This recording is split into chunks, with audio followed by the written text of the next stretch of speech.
Lumen nomor 11703, 20 Agustus 2024.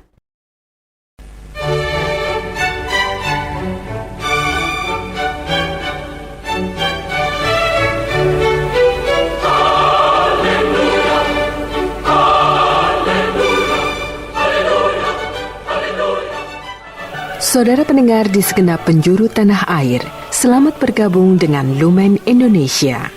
Lumen Indonesia, siap melayani Anda setiap hari.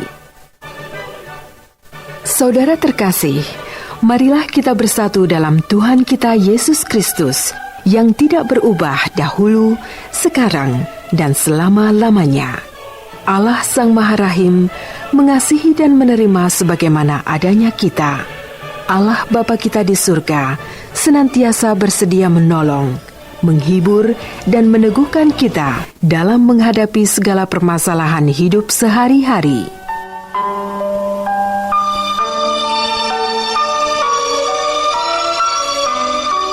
Saudara-saudari, marilah kita mendengarkan renungan dengan judul Bagaimana Percaya dan Berserah Diri.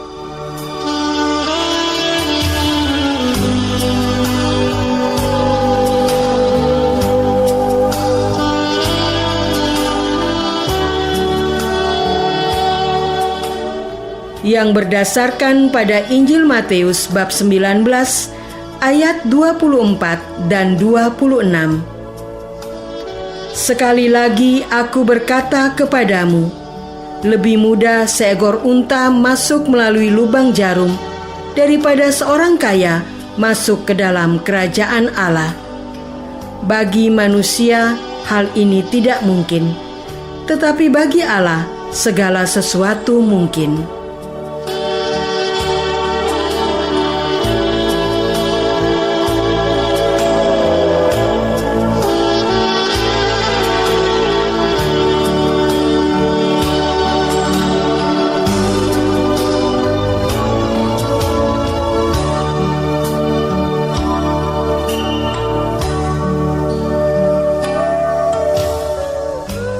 Dalam nama Bapa dan Putra dan Roh Kudus. Amin. Saudara-saudari terkasih dalam nama Tuhan Yesus Kristus. Yesus berkata kepada murid-muridnya, "Aku berkata kepadamu, sesungguhnya sukar sekali bagi seorang kaya untuk masuk ke dalam kerajaan surga. Sekali lagi aku berkata kepadamu, lebih mudah seekor unta masuk melalui lubang jarum daripada seorang kaya masuk ke dalam kerajaan Allah." Ketika murid-murid mendengar itu, sangat gemparlah mereka dan berkata, "Jika demikian, siapakah yang dapat diselamatkan?" Yesus memandang para murid-Nya dan berkata, "Bagi manusia, hal ini tidak mungkin, tetapi bagi Allah segala sesuatu mungkin." Bukankah kita juga turut merasa terkejut seperti para rasul? Bagaimana mungkin seekor unta masuk melalui lubang jarum? Itu sangatlah mustahil.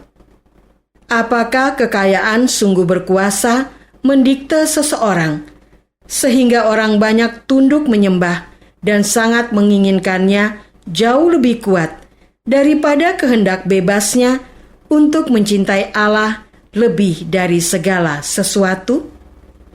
Namun puji Tuhan, meskipun hawa nafsu dan kelekatan tidak teratur begitu kuat mendikte manusia, namun Allah sungguh lebih berkuasa untuk melepaskan manusia dari belenggu perbudakannya. Saudara-saudari terkasih, lalu Petrus menjawab dan berkata kepada Yesus, "Kami ini telah meninggalkan segala sesuatu dan mengikut Engkau. Jadi apakah yang akan kami peroleh?" Kata Yesus kepada mereka, "Aku berkata kepadamu, sesungguhnya pada waktu penciptaan kembali, apabila Anak Manusia bersemayam di tahta kemuliaannya. Kamu yang telah mengikut aku akan duduk juga di atas 12 tahta untuk menghakimi ke-12 suku Israel. Dan setiap orang yang karena namaku meninggalkan rumahnya, saudaranya laki-laki atau saudaranya perempuan, bapa atau ibunya, anak-anak atau ladangnya, akan menerima kembali 100 kali lipat dan akan memperoleh hidup yang kekal. Tetapi banyak orang yang terdahulu akan menjadi yang terakhir, dan yang terakhir akan menjadi yang terdahulu. Saudara-saudari terkasih, pernahkah Anda merasa sulit berbagi?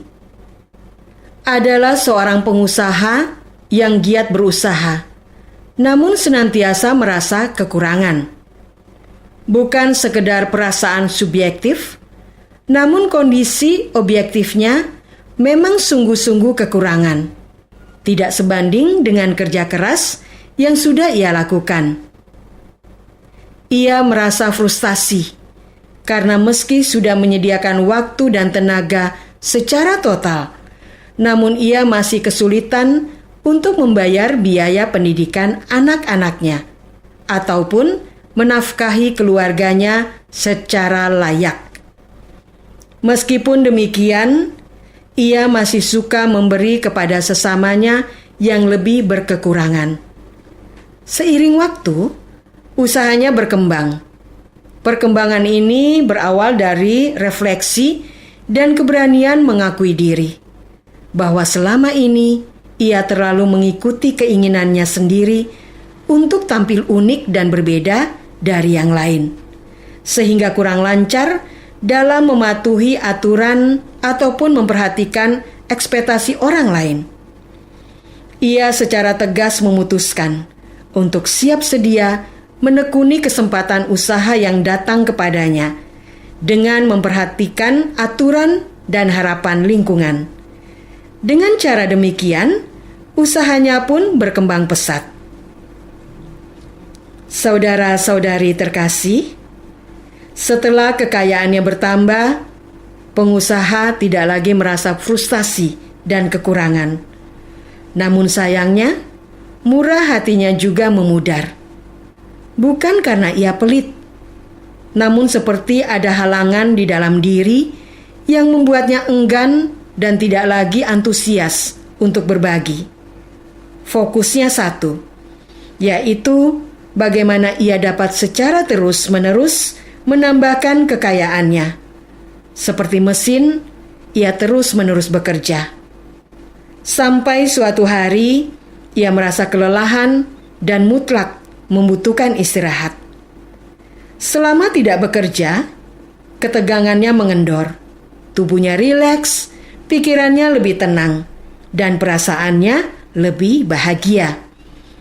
Ia pun mulai merindukan kedekatannya dengan orang lain, maupun berbincang secara personal dengan Allah di dalam doa. Cakrawala hidupnya menjadi lebih luas dan tidak menutup diri hanya pada satu fokus pekerjaan saja. Dengan cara sederhana, Allah mengembalikan hidupnya, di mana pada saat itu ia sendiri sudah terjebak oleh hawa nafsu dan kelekatan tidak teratur yang tidak ia sadari dan sulit ia kendalikan.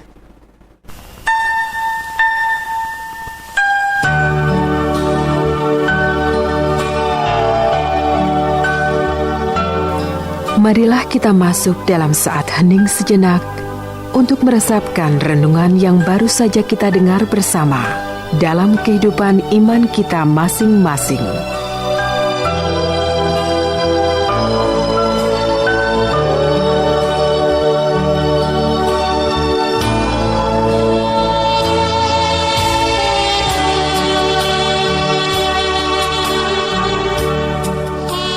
Percayakah saya bahwa kenyataan saat ini adalah rahmat terbaik dari Allah?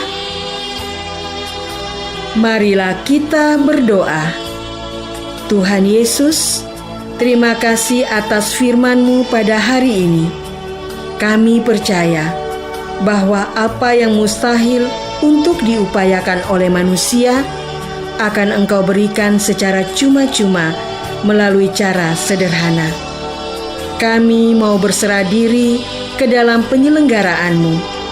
Tuntunlah kami untuk menaruh hormat dan bersyukur penuh atas rahmat yang ada. Ajarilah kami bahasa cintamu dalam bertindak. Amin. Semoga kita semua selalu dinaungi dan dibimbing oleh berkat Allah yang Maha Kuasa, dalam nama Bapa dan Putra dan Roh Kudus. Amin.